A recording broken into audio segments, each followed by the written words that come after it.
Operation सिंदूर एक ऐसा operation जिसे पाकिस्तान जन्मों जन्मों तक नहीं भूलेगा। 6 से 7 मई के मिडनाइट में जब पाकिस्तान पूरी तरीके से सोया हुआ था, तब पाकिस्तान की आंख खुलती है एक के बाद एक 9 धमाकों की वजह से। ये स्ट्राइक किया गया था इंडियन आर्म फोर्सेस के द्वारा।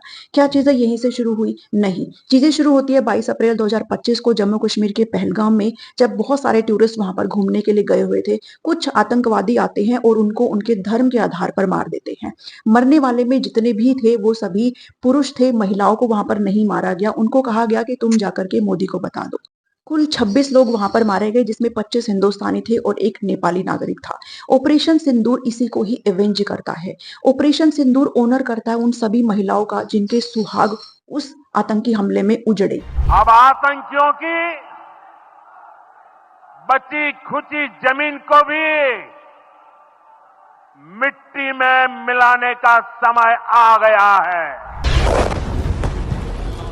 ऑपरेशन सिंदूर के तहत 7 मई को भारत में मॉक ड्रिल करना सुनिश्चित किया गया। ये मॉक ड्रिल एक्चुअल में कंफ्यूज करने के लिए था पाकिस्तान को, और पाकिस्तान लिटरली इसमें कंफ्यूज भी हुआ। पाकिस्तान को लगा कि मॉक ड्रिल के लिए भारत जो है प्रिपरेशन कर रहा है, लेकिन 6 मई को मिडनाइट में हिंदुस्तान ने कुछ ऐसा किया जिसको पाकिस्तान कभी नहीं भूलेगा।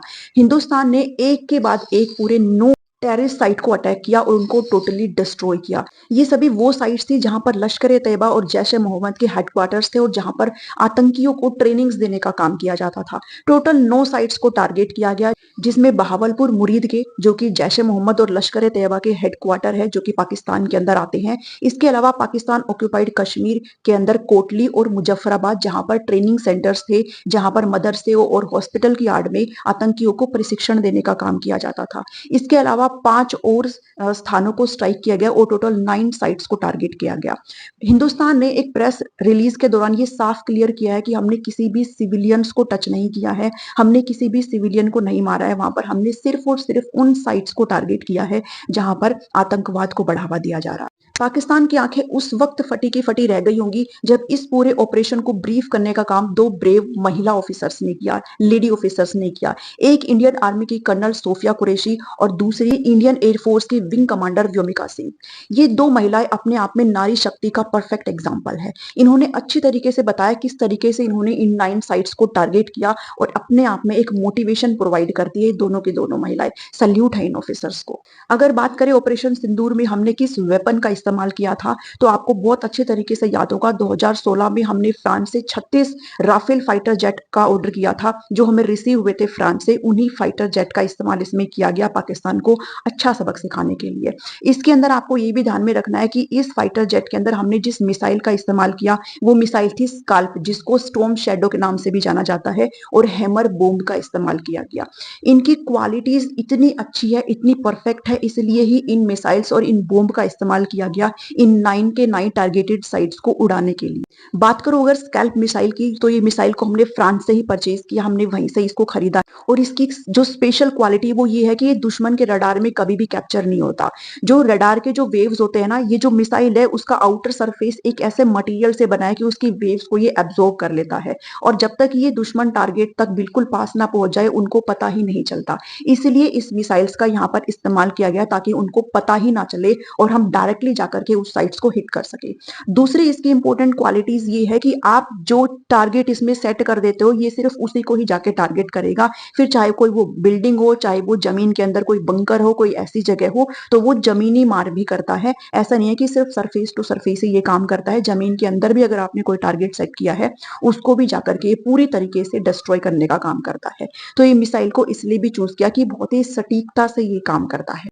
इसके अलावा इस मिसाइल की जो मार है वो भी काफी अच्छी है। हमारे जितने भी इस ऑपरेशन को लीड करने वाले हैं, जिन्होंने भी इसको अंजाम दिया ऑपरेशन सिंदूर को, उन्हें अपना बॉर्डर क्रॉस करने की जरूरत ही नहीं पड़ी। हमने हिंदुस्तान में रह करके ही अपने टारगेट को लॉक किया और उनको सक्सेसफुली डिस्ट्रॉय किया।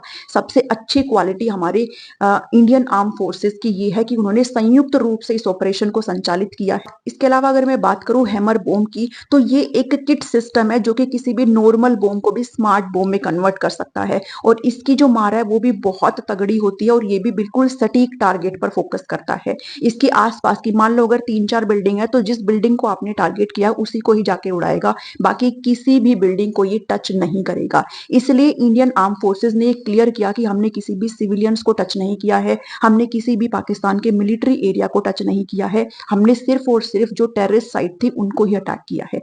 हालांकि पाकिस्तान इतना झूठा है, इतना झूठ बोलता है कि उन्होंने बाद में ये कहा कि हमारे छोटे बच्चे भी मारे गए, जो कि पूरी तरीके से झूठ निकला। और जब बात हो रही है राफेल फाइटर जेट की, तो एक चीज और एडिशनल मैं आपको बताना चाहूंगी। 28 अप्रैल को, ये जो अभी 28 अप्रैल गई है पहलगाम अटैक के जस्ट बाद, यहाँ पर हमने 26 और राफेल फाइटर जेट का ऑर्डर हमने सक्सेसफुली जो है प्लेस कर दिया है। उसकी करोड़ों की जो डील है वो फाइनल हो चुकी है, जिसमें 22 single seater Rafale fighter jet हमें मिलेंगे और 4 हमें double seater Rafale fighter jet मिलेंगे। ये मरीन वाले हैं, राफेल फाइटर जेट मरीन वाले हैं जो पानी टू पानी यहाँ पर मार करेंगे।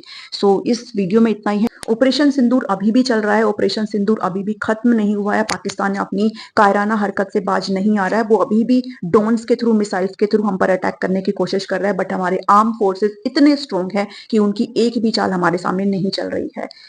इस वीडियो में इतना ही है। वीडियो को प्लीज लाइक करिएगा, सभी के साथ जरूर शेयर करिएगा। जय हिंद, जय भारत।